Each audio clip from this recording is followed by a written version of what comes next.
I'm about to pick up some medication here. I'm at the drugstore, but I was watching ESPN this morning. You know this guy, his name is Rob Parker. He's an idiot. And you know this other guy named Will Kane? He's an idiot. You know what? These guys are supposed to be analysts, but they are so biased against what LeBron can do and what LeBron can't do, and the Cavaliers. They're so biased and emotional in their bias that their intellect and their basketball acumen is completely runs away from them. It just leaves them in the moment. They are so busy trying to win a debate that they don't concentrate and focus on the facts and focus on like what's in front of them. Like one thing you know about LeBron James and his teams, LeBron is never greatly coached. We know that. So he had to develop a way of playing basketball and coaching at the same time, or at least giving instruction. So that's why he's always talking about his leadership qualities. But what I wanted to talk about is like he has a really good team right now, and they already have the Warriors just winning this out and out. When they forget that when the Warriors was winning it out and they had 73 wins at the time, LeBron and them beat them and came from behind and beat them in the championship. Now, everybody now is saying, yeah, but now they got Kevin Durant. I get that. But now LeBron has a squad. If you look at LeBron's squad right now, the Cavaliers right now, and I'm not going to say anything about Dwayne. I love him, right? He can't be coached on the floor. He can't be. The other guy who left there, Crawford or whatever his name was, he can't be coached on the floor. And then you have the other guy, the little short guy that was there, Isaiah Thomas. He can't be coached on the floor. LeBron James has at least 7, 8 guys that can put the ball in the basket. But here's the difference. All of the guys that LeBron has right now on his team can be coached on the floor.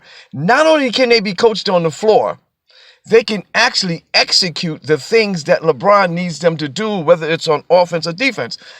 When I was watching the game the other night, the interesting thing wasn't the fact that these guys can really play. The interesting thing about watching the Cavs right now is how many times they swing the ball around the court.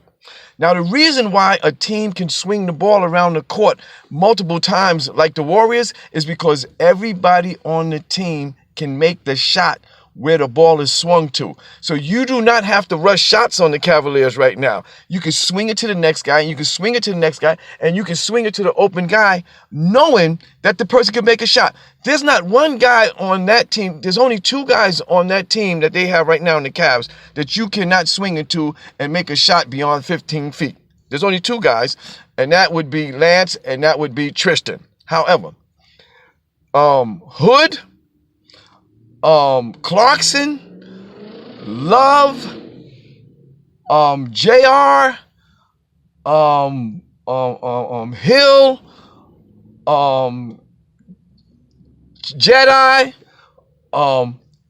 you have 8 guys on that floor right now. When you swing that ball around, and you got LeBron, you have 8 guys, whoever LeBron throws that ball to, when they open, when he's driving to the basket, or when Clarkson's driving to the basket, or when Robert Hill decides to hit somebody, there's nobody on the team that can't hit that shot.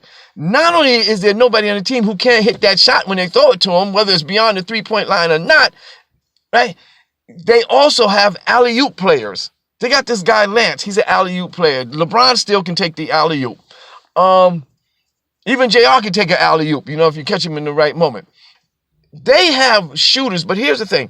These guys is young enough, not skilled enough. They're young enough to be able to move their feet and stay in front of offensive players.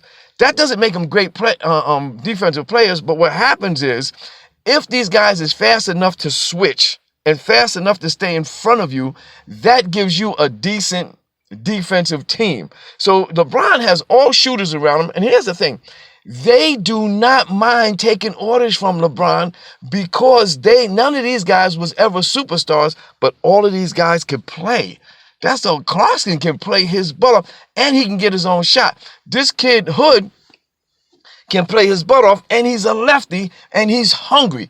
And these guys are not kids. Here's the thing that these guys is, they keep calling these guys young players, but these guys already been in the league 4 years. Hood and all these guys, the guys they brought in, they 25 years old. They've been in the league anywhere from 3 to 5 years. These are not no rookies. And they hungry, and guess who they playing with? They playing with arguably one of the best players in the world. But here's the trick to that. These guys are all shooters. They playing with one of the best players ever.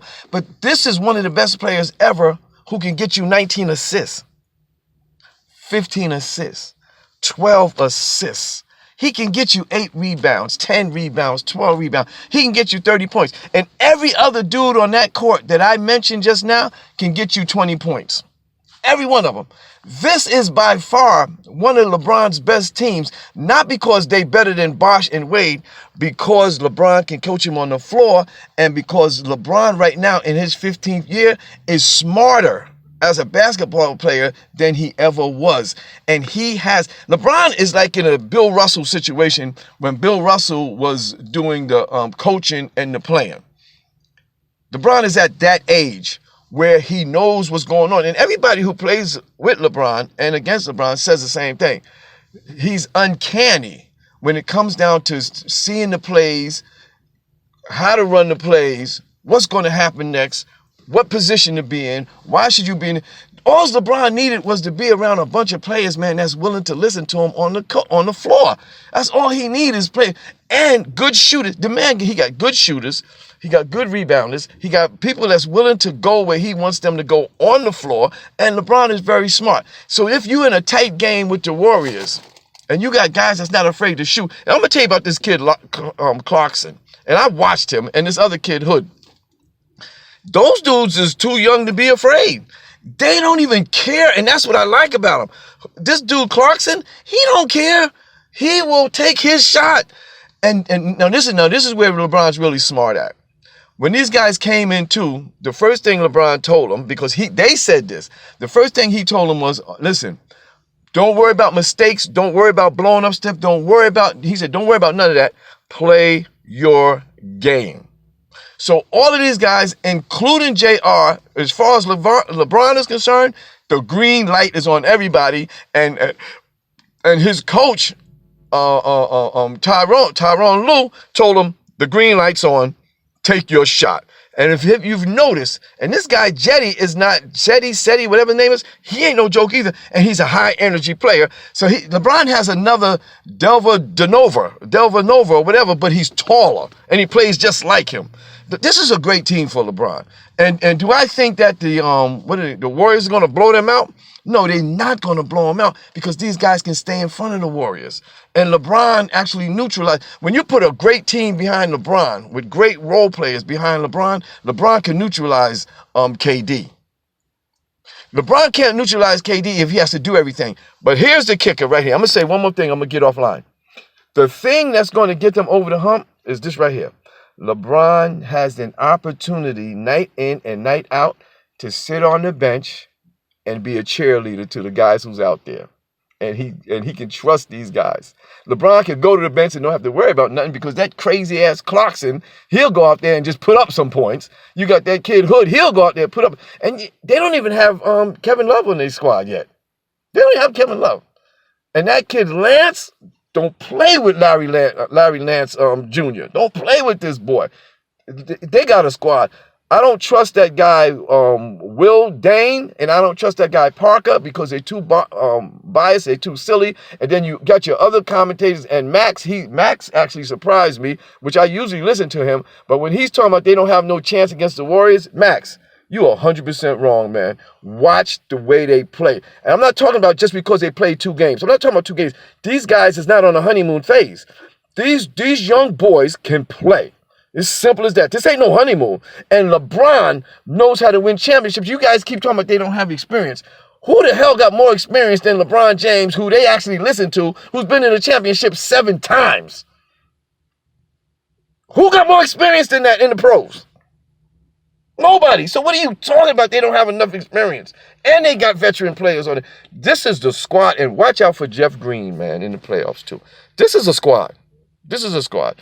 Forget about them commentators on ESPN and all that stuff, man. They knuckleheads. Trust me on this one.